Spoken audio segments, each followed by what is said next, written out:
Okay. Today I want to read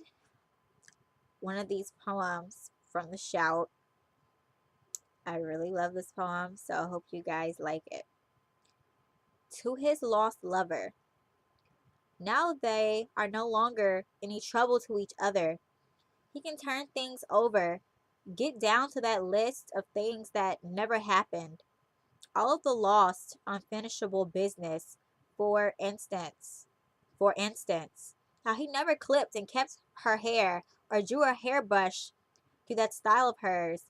and never knew how not to blush at the fall of her name in close company.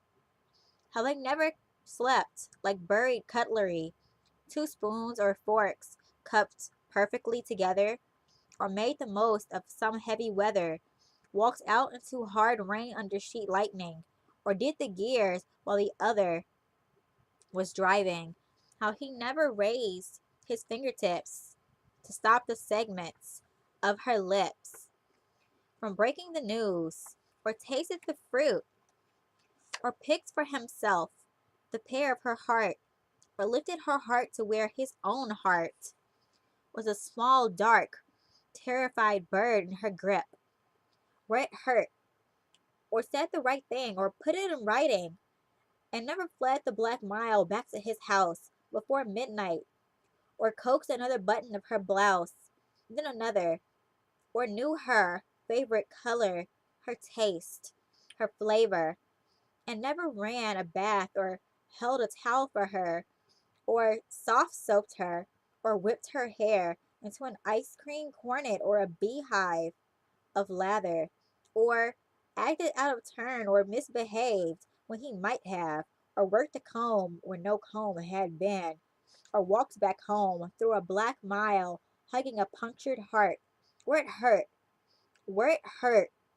or helped her hand to his butterfly heart in its two blue halves,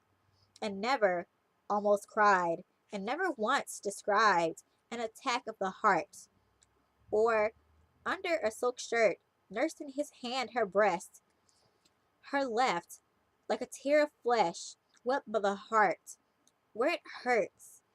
or brushed with his thumb the nut of her nipple, or drank intoxicating liquors from her navel, or christened the pole star in her name, or shouldered the mask of her face like a flame, a pilot light, or stayed the night, or steered her back to that house of his, or said, "Don't ask me to say how it is. I like you. I just might do." How he never figured out a fireproof plan, or unraveled her hand, as if her hand were a solid ball of silver foil, and discovered a lifeline hiding inside it, and measured the trace of his own alongside it, but said some things and never meant them, sweet nothings anybody could have mentioned,